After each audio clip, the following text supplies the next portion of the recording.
Did you know that by next year, you might literally have a robot as your boss? Seriously, artificial intelligence is taking over everything, and I mean everything. From judging your job interviews to actually writing love letters for your friends. AI is straight up changing how we live. But the craziest part? We still have to deal with normal human stuff, like massive family drama, crazy dentist visits, and kids arguing over who washes the dishes. So, what happens when everyday life collides with all this wild new technology? Before we jump into the crazy story of my week, here are the 10 English questions about grammar, vocabulary, and pronunciation we are going to master today, along with their quick answers to get you thinking. Question 1. What does mimicking mean? Answer: copying someone or something exactly. Question 2. How do you use used to versus usually? Answer: one is a dead past habit, the other is your routine right now. Question 3.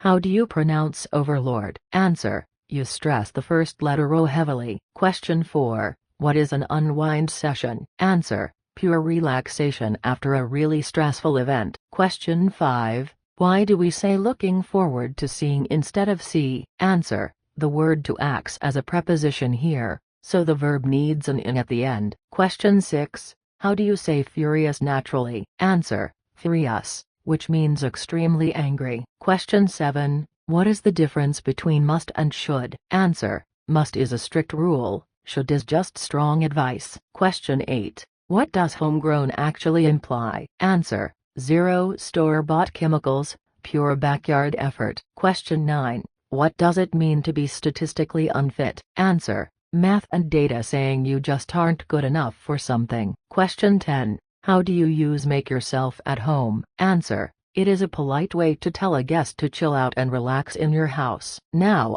let me tell you about my week. If you want to learn English through conversations, just listen to how insane my daily life has been lately. It started on Monday when I went to this new art exhibition with my friend Sophie. She absolutely hated it. She said it wasn't real art and was just a bunch of algorithms pretending to be creative. I thought it was fascinating, but she said I just processes data and feels nothing. We were looking at this one piece that was mimicking Van Gogh's style, and Sophie said it felt completely soulless. We actually started arguing about whether I should be winning art competitions. Last year, an eye artwork won a major contest and human artists were furious. Sophie said if she saw an eye-generated Mona Lisa, she was leaving. But that wasn't even the weirdest moment. The next day, I had a job interview, and I kid you not, the interviewer was an eye. There was no human at all. It was just a screen asking me questions,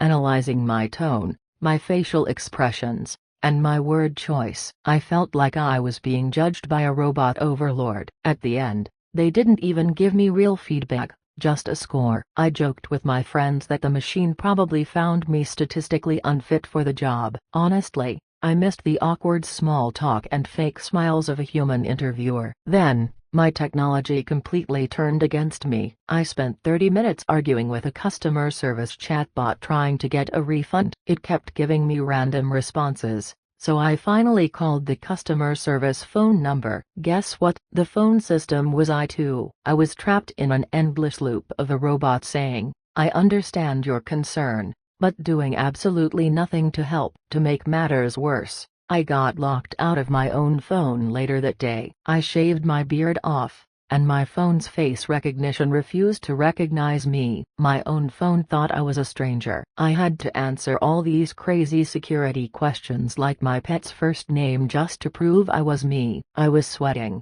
thinking my phone was going to call the cops on me for breaking into my own device. Meanwhile, my buddy Ben decided to use AI to write a love letter to his crush, Sarah. He showed it to me, and it sounded ridiculous. It said something like, "Your eyes shine like 1,000 stars, and your voice is a melody that soothes my soul." I asked him if he had ever actually spoken like that in real life. It sounded like a chatbot trying to get a date, offering a premium boyfriend mode upgrade. I told him he needed to write something real and imperfect, in his own words, instead of using fancy AI poetry. With all this stress, I decided to go to the doctor. He told me if I wanted to stay healthy, I must quit my bad habits completely. He said I need a good diet, low in fat, and I need to avoid sugar and caffeine. He also told me I should get at least 30 minutes of exercise every single day. So, I decided to start walking in Greenfield Park. I ran into my friend Emily there. She walks the trails by the pond a few times a week to clear her mind,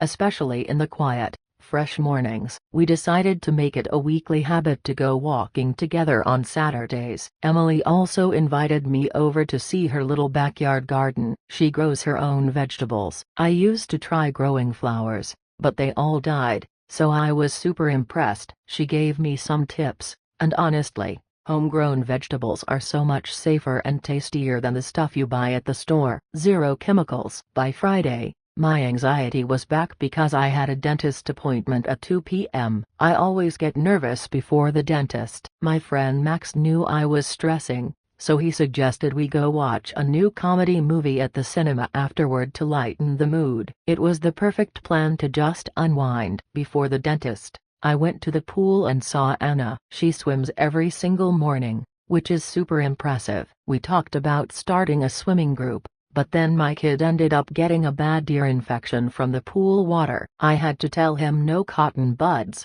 and we had to go back to the doctor for the ear pain. The weekend was pure family chaos. We had a barbecue party, and my brother actually showed up. I used to hate it because he smoked heavily, but he completely quit smoking for his new girlfriend. But then, we got a call that our friend Joe fell down the stairs. He only got a small bruise, but his cat freaked out and ran up a tree in the garden. Joe had to put on a helmet just to climb up and save his cat. It was like a live comedy show. Later that evening, I brought home 5 delicious slices of cake from a new bakery for dinner. But when I got home, my kid's face was swollen. Turns out, he had a massive cavity because he was waking up late and skipping brushing his teeth in the morning. So, cake for dinner was officially cancelled. Instead, my brother Tom tried cooking a meat pie. It was a mess. The kids started arguing because one of them refused to wash the dishes, claiming they did it last night. We had to literally check the chore chart and agree to work as a team. Since it was raining heavily outside and our cinema plans got ruined,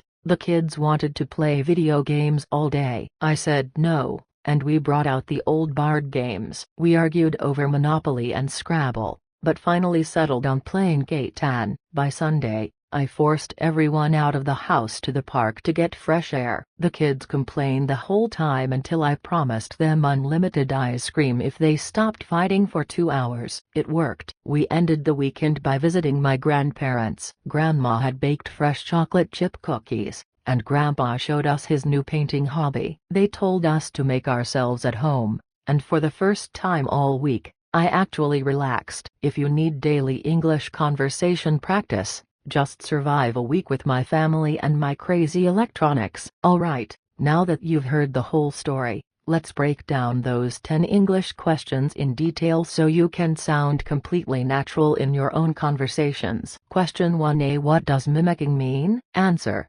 mimicking is when you copy someone or something exactly, usually the way they speak, act, or create. In my story, I was mimicking Van Gogh's painting style. You can also use this in daily life. For example, if your little brother repeats everything you say just to annoy you, he is mimicking you. It is a great vocabulary word to use when talking about technology copying human behavior, or just people copying other people. Question 2A. How do you use used to versus usually? Answer: this is a huge grammar point. Used to is only for a habit in the past that is completely dead now. I said, I used to grow flowers, but they died. I don't grow them anymore. Usually is for your routine right now in the present. I said, Emily usually goes to Greenfield Park. You cannot say I used to go to the park every day if you still do it. Use usually for the present, and used to for the past. Question 3A. How do you pronounce overlord? Answer: